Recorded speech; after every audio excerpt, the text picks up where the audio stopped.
नमस्कार। एक बार फिर आप सभी का स्वागत है हमारी ऑनलाइन क्लास में। जेनेटिक्स में हम स्टेप बाय स्टेप पढ़ते हुए आज मल्टीपल एलील्स तक पहुंच गए हैं।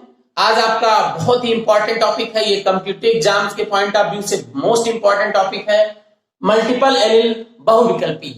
बहुविकल्पी क्या होते हैं इसके बारे में आज हमको पढ़ना है डिटेल में। तो मल्टीपल एलील्स पढ़ने से पहले हमको सबसे पहले ये जानना है कि एलील्स क्या होते हैं। सबसे पहले हमको क्या जानना है कि एलील क्या होते हैं। तो एलील क्या है? किसी एक ही जीन के दो विपरीत स्वरूपों को हम एलील कहते हैं।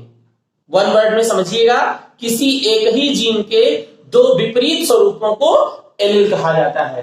ठीक है, इसको आप नोट करते चलिए। एक ही जीन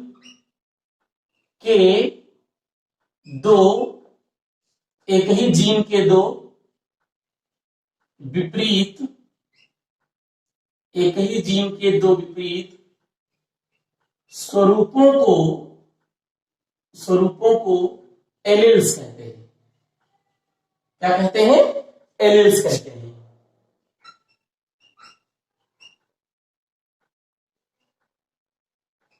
ठीक है, यानी एक ही जीन के दो विपरीत स्वरूपों को क्या कहा जाता है? एलील कहा जाता है। ठीक, अब हम जब ये बात समझ में हमको आ गई कि एक जीन है और उसके दो विपरीत स्वरूप हैं, जैसे मैंने लिया था कि लेंथ ऑफ स्टेम, तने की लंबाई एक लक्षण था, इसके लिए एक जीन जिम्मेदार होता है तने की लंबाई वाला, लेकिन उसके दो युग्म विकल्पी थे, कैपिटल टी और स्मॉल टी। ये दोनों क्या है? एलील है। कैपिटल वाई स्मॉल वाई क्या है? एलील है। कैपिटल आर स्मॉल आर क्या है? एलील है। यानी इसमें capital T tall, small T dwarf, इसमें capital Y yellow, small Y green, capital R round, small R wrinkled. तो ये राउंड रिंकल, इस तरीके से ये क्या हो जाते हैं, इनको हम एलील कहते हैं। यानी एक ही जीन के जो दो विपरीत स्वरूप होते हैं उनको हम क्या कहते हैं? एलील कहते हैं। अब हम आते हैं मेंडल पर। मेंडल के अनुसार ध्यान दीजिएगा, मेंडल ने क्या कहा था?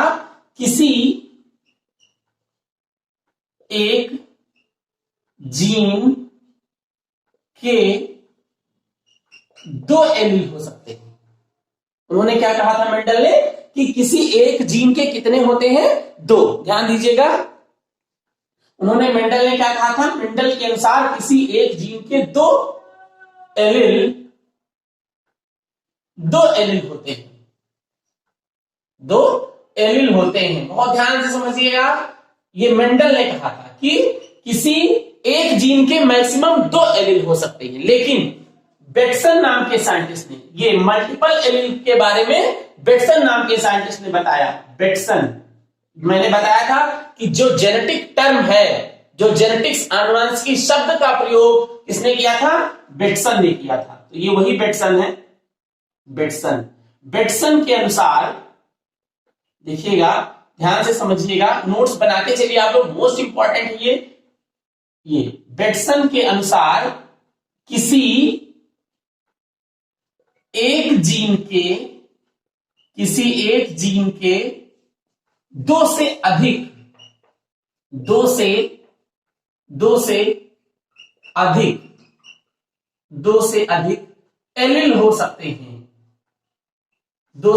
एलील हो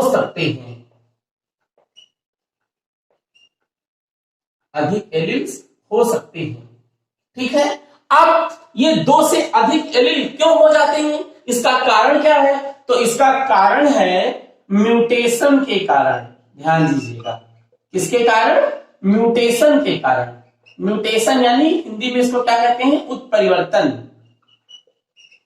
उत्परिवर्तन के कारण। यानी ये जो दो से अधिक युग्म विकल्पी होते हैं वो किसके कारण होते हैं? उत्परिवर्तन के कारण होते हैं, म्यूटेशन के कारण होते हैं। लेकिन इसमें एक पॉइंट और है कि ये जो दो से अधिक युग्म विकल्पी होते हैं, ये जो दो से अधिक एलील होते हैं, इसी घटना को हम कहते हैं मल्टीपल एलील।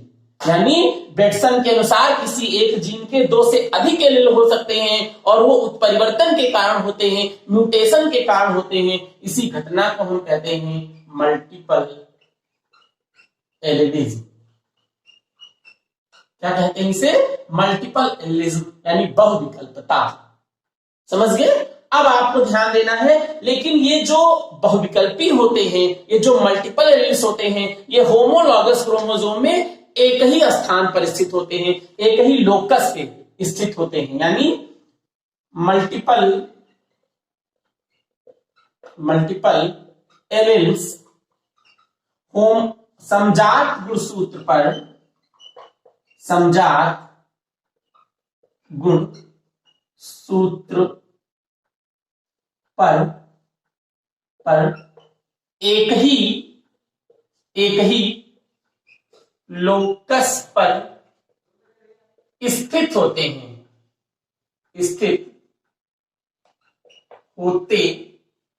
हैं। यानी ये अलग अलग नहीं होते, ऐसा नहीं है कि ये अलग अलग रहते हो मल्टीपल एलील्स। ये मल्टीपल एलील्स होते तो हैं, एक से अधिक एलील बनते तो हैं, लेकिन ये क्रोमोसोम पर एक ही लोकस पर स्थित होते हैं, अर्थात इनमें क्रॉसिंग ओवर नहीं होती है, इनमें क्रॉसिंग ओवर नहीं होती है। और एक इंपॉर्टेंट बात, मल्टीपल एलील्स बनते तो हैं, एलील दो से अधिक बन जाते हैं, लेकिन किसी डिप्लॉयड जीव में, किसी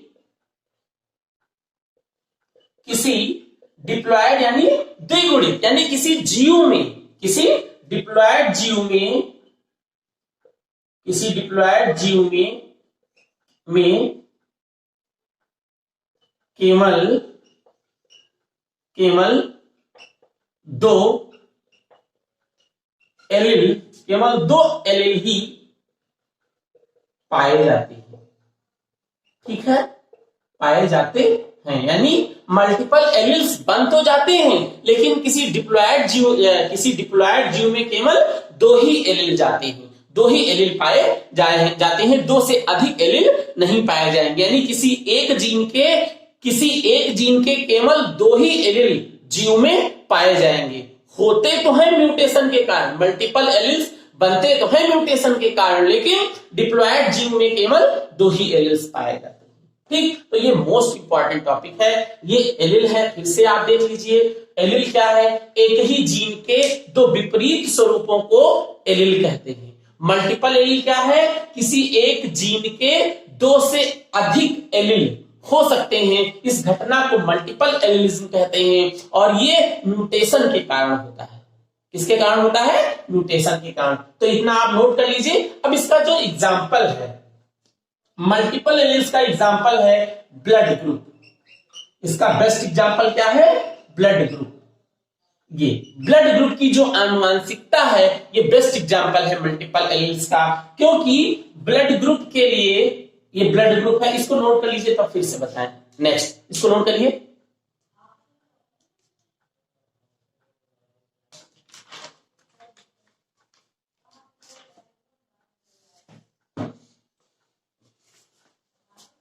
अब देखिए, अब जो ब्लड ग्रुप का निर्धारण है वो एक विशेष प्रकार की प्रोटीन के बनने से होता है। एक स्पेशल टाइप की प्रोटीन बनती है आरबीसी में, और उस आरबीसी की प्रोटीन के द्वारा ही ब्लड ग्रुप का निर्धारण होता है। ठीक है, ब्लड ग्रुप को ध्यान दीजिएगा। ब्लड ग्रुप, सबसे पहले इसको कार्ल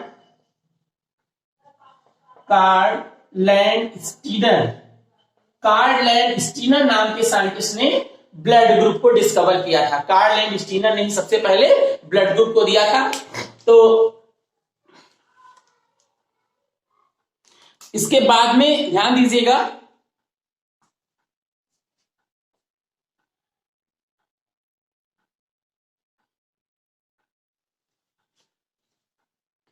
इसको ध्यान देना, कार्ल लैंड-स्टीनर ने ब्लड ग्रुप को दिया था। अब इसमें इनके यानी ब्लड ग्रुप कितने प्रकार के होते हैं ये आप पहले से ही जानते हैं। ये ए बी और ओ, ठीक है। लेकिन ये जो ब्लड ग्रुप है, ब्लड ग्रुप ध्यान दीजिएगा, ब्लड ग्रुप का निर्धारण आरबीसी की प्रोटीन, आरबीसी की प्रोटीन, एक बहुलक प्रोटीन है, आरबीसी की प्रोटीन से होता है जिसका नाम है ग्लाइकोप्रोटीन। क्या नाम है? ग्लाइकोप्रोटीन। यानी जो हमारा एंटीजन है वो किसका बना होता है? ग्लाइकोप्रोटीन का। अब आरबीसी, ये जो हमारी आरबीसी है, इसमें जो ग्लाइकोप्रोटीन बनती है, इसके लिए जो जीन जिम्मेदार है उस जीन का नाम है आई। यानी इस आरबीसी में बनने वाली प्रोटीन के लिए जिम्मेदार कौन है? आई। अब अगर आई के ऊपर, ध्यान दीजिएगा, अब अगर आई के ऊपर ए उपस्थित है तो एंटीजन ए बनेगा। ये आई, ये जीन क्या है? आई। लेकिन इसके युग्म विकल्पी कितने होते हैं ये देख लीजिए कि अगर ए है, ध्यान दीजिएगा, इसके देखिए जीनोटाइप कैसे बनते हैं।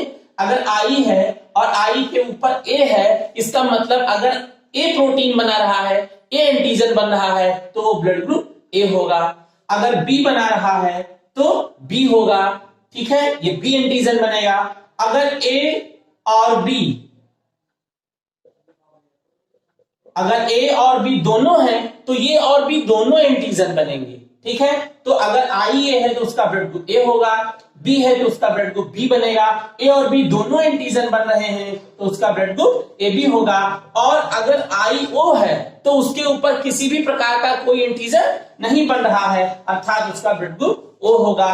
अगर इनकी हम जीनोटाइप देखें तो आई का जीनोटाइप आई, अगर ए ब्लड ग्रुप देखें ए, तो ए का जीनोटाइप होगा आई ए। एक तो ए जीनोटाइप बन जाएगा, दूसरा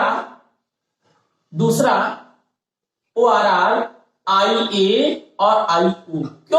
क्योंकि जब आई ए और आई ओ होगा तो ए डोमिनेंट है और ये क्या है? रिसेसिव है। इसलिए जो ए होगा वही जीन बनाए, वही एंटीजन बनाएगा, ये एंटीजन नहीं बनाएगा, इसलिए ब्लड ग्रुप ए ही होगा। ऐसे बी का आई बी ओ आर आर, आई ओ। अगर ब्लड ग्रुप ए बी है तो उसका जीनोटाइप आई ए और आई बी ही होगा, ठीक है, क्योंकि इसमें दोनों एंटीजन बनाएंगे। और ये कोडोमिनेंस का एग्जांपल है, ये बेस्ट एग्जांपल है कोडोमिनेंस का। और वो ब्लड ग्रुप का जो जीनोटाइप बनेगा वो आई ओ और आई ओ बनेगा। यानी 1 2 3 4 5 और 6 जो ह्यूमन ब्लड ग्रुप है, ह्यूमन ब्लड ग्रुप के 6 जीनोटाइप होते हैं। कितने जीनोटाइप होते हैं? 6 जीनोटाइप होते हैं, इसीलिए इसको हम मल्टीपल एलील्स कहते हैं, ठीक है। लेकिन ये ध्यान रहे कि हमेशा होते तो मल्टीपल एलील्स हैं, बनते तो मल्टीपल एलील्स हैं, लेकिन हमेशा जीव में केवल 2 ही एलील्स पाए जाएंगे। समझ गए? वो अभी फिर से हम एग्जांपल में आपको समझा रहे हैं। ब्लड ग्रुप की आनुवांशिकता यानी हेरिडिटी ऑफ ब्लड ग्रुप देखिए कैसे होती है, तो इसको नोट कर लीजिए। और इसका पता लगाया था बर्नस्टीन ने। ये जो जीनोटाइप है इसका पता जिस साइंटिस्ट ने लगाया था उसका नाम है बर्नस्टीन। ध्यान दीजिएगा, इसका पता किसने लगाया था? बर्नस्टीन ने सन 1924 में, ठीक है, सन 1924 में बर्नस्टीन नाम के साइंटिस्ट ने इसे पता लगाया था, ठीक है, इसकी हेरिडिटी, इसकी वंशागति के बारे में। इसको इरेज कर दे रहे हैं। नेक्स्ट अब एग्जांपल देखिए।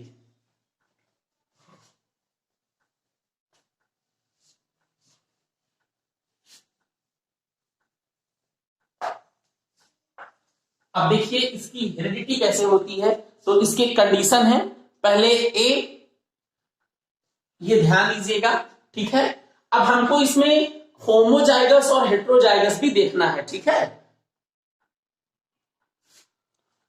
ठीक है। तो सबसे पहले हम होमोजाइगस लेते हैं। जैसे कोई एक पुरुष है, यानी कोई ए ब्लड ग्रुप है, कोई मेल है और उस मेल का ब्लड ग्रुप होमोलॉगस है। क्या है? होमोलॉगस ए, होमोलॉगस ए है। और वो एक ऐसी फीमेल से शादी करता है, यानी फीमेल का जो ब्लड ग्रुप है वो है ओ, और ये भी क्या है, होमोलॉगस। ये भी क्या है, फीमेल ओ होमोलॉगस। तो इससे जो होने वाली संतान होंगी उनमें ब्लड ग्रुप कैसे होगा, ध्यान दीजिएगा।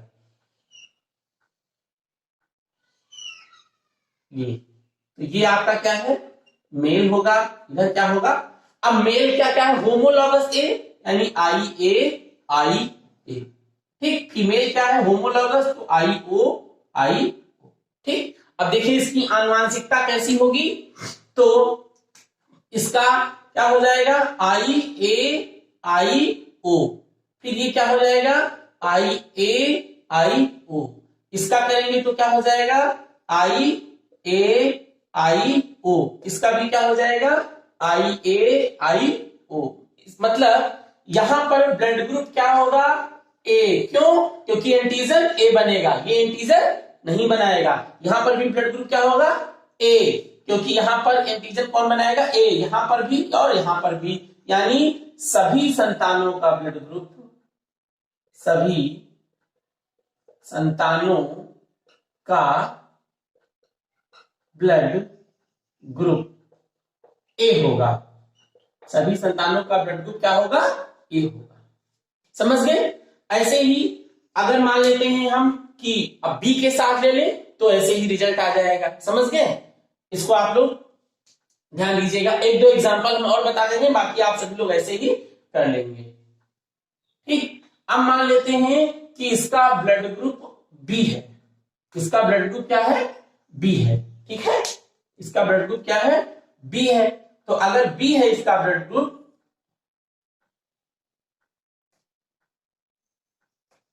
ध्यान दीजिएगा, अगर मेल का ब्लड ग्रुप क्या है, बी है, और फीमेल का ब्लड ग्रुप ओ है ना, बी और ओ, तो इसका क्या हो जाएगा, आई बी, होमोलॉगस बी है और फीमेल का ओ ही है।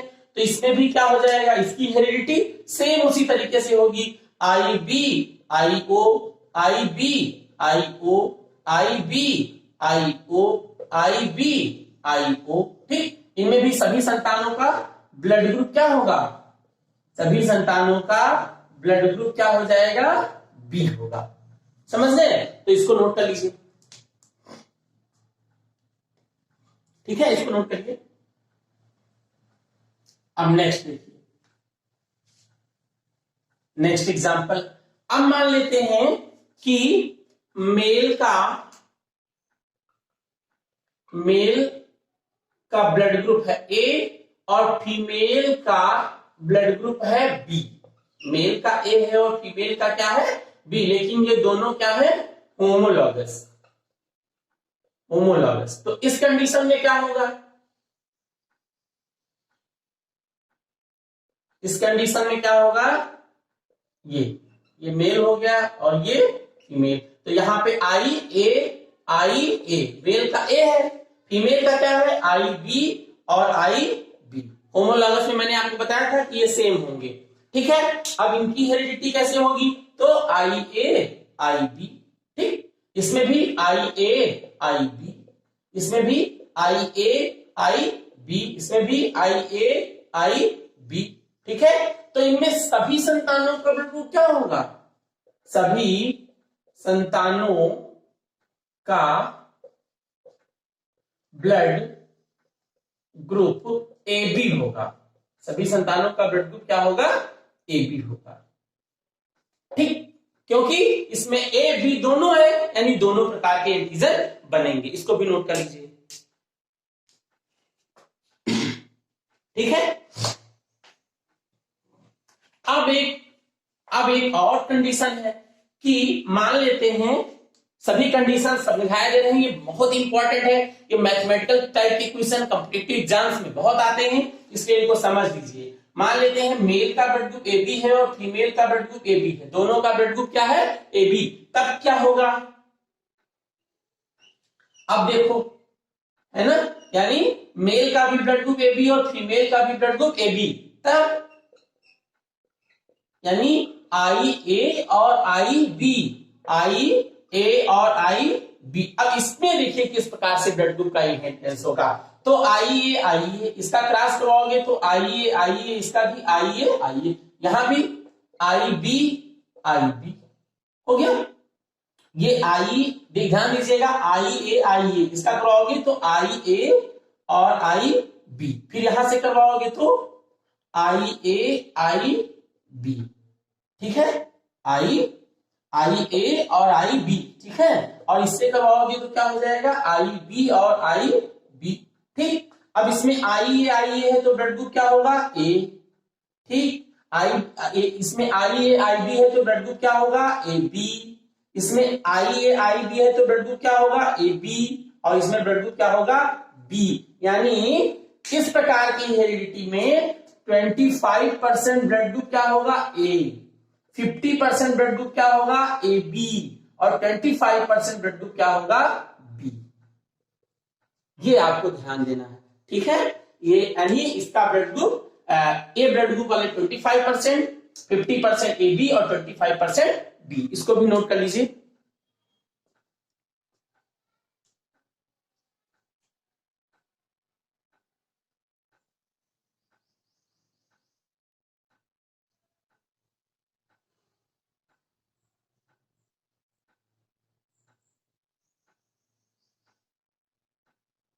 नोट कर लिया। तो ये बहुत इंपॉर्टेंट है आपके लिए, इसको आप लोग पढ़ते रहिएगा, तैयार करते रहिएगा, ध्यान दीजिएगा। अब नेक्स्ट क्लास में आप सभी लोगों से रिक्वेस्ट है कि आप हमारे चैनल को सब्सक्राइब करिए और वीडियो को ज्यादा से ज्यादा शेयर करिए ताकि सब तक पहुंचता रहे। धन्यवाद।